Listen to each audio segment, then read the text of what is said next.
Good morning, John. I've been saving this one for a long time. I'm very excited about it because there is something very bizarre about the universe. But before I get to it, look at this beauty. Look at this! This is the 1 week, just until the end of this week, you can get shirts that will someday be legendary. And if there were Pizza Miss pants, they would also be amazing, but we don't, so I don't know why I'm talking about it, except to say that these shirts go with any pants! But back to the topic at hand.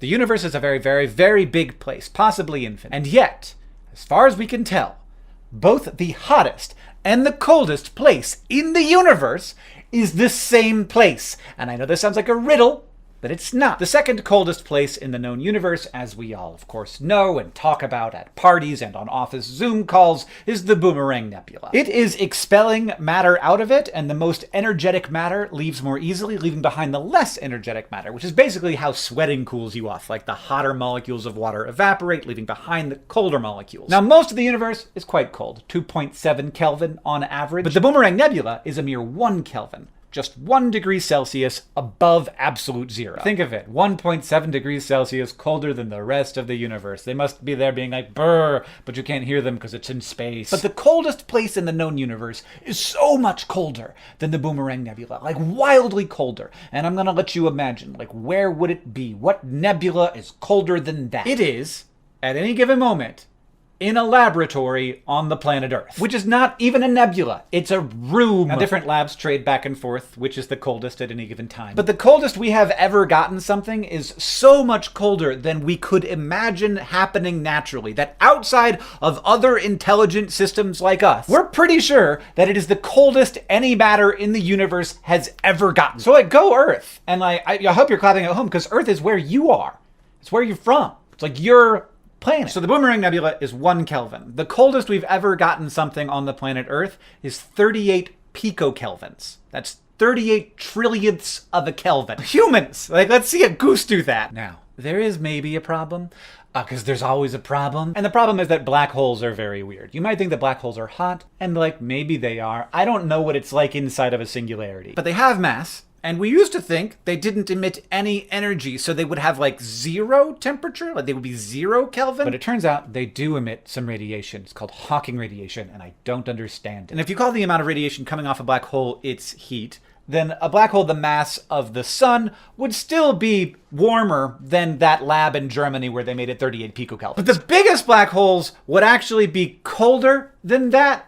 But what we're doing is just like taking the amount of radiation and dividing by the mass of the object. And I don't think that's what we mean when we say cold. So some people will say that black holes are the coldest thing in the universe.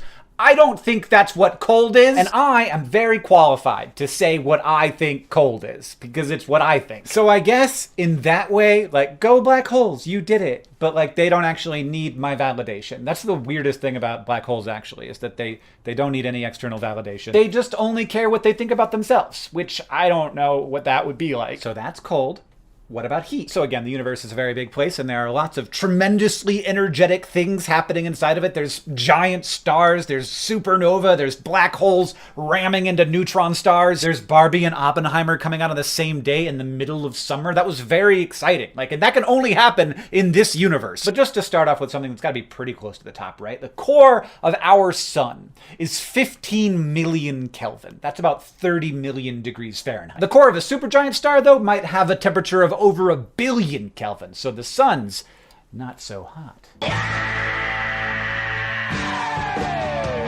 I'm gonna forget to bring those sunglasses back inside, and Catherine's gonna be so mad when she can't find them. Current Hank editing the video, and would you believe they're still right there? This is 3 days later, and I still haven't brought them inside. There's the Pizza John sign. I'm gonna do it right now. But even hotter than that, a supergiant star going supernova at the end of its life could, in some areas, produce a temperature that is over 100 billion Kelvin. You know how many degrees Fahrenheit over absolute zero that is? It's like all of them. Every degree got together and had a party, and it was at the core of a supernova. So give it all that.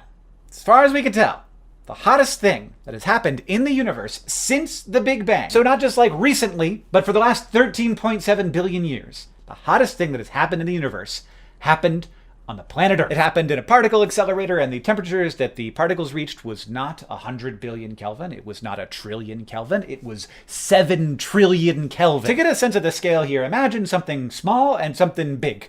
And the small thing is the core of a giant star going supernova, and the big thing is just a particle accelerator going faster and furiouser here on the planet Earth. Now look, the universe is big and weird and we don't completely understand it, so maybe there are events that are hotter than this, but we don't know about. And also, many, many billions of years from now, the universe might expand so much that it will get even colder than that laboratory in Germany. Which, like, fine, go off. But it seems like maybe in the middle time, between the Big Bang and billions of years from now, at the heat death of the universe, the hottest thing and the coldest thing that has ever happened in one very tiny little corner of the universe during a very short period of time. Both of those temperatures seem unlikely to exist naturally in the entire rest of an infinite universe. That's us. Sometimes I feel like in the scale of the cosmos, we are so clearly insignificant.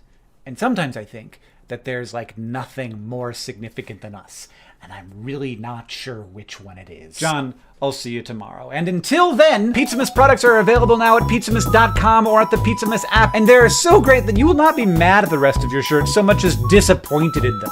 You look at the rest of your shirts and be like, I don't see it anymore. I'm just gonna throw them away. Don't throw them away. But the Pizzamas shirts are only available this week, and at the end of the week, never again, no matter what, no amount of pleading will change my mind. You think you can boss me on this? You can't. These shirts are limited, like we all are limited. Love these shirts because they are, like us, both the hottest and the coolest thing in the universe.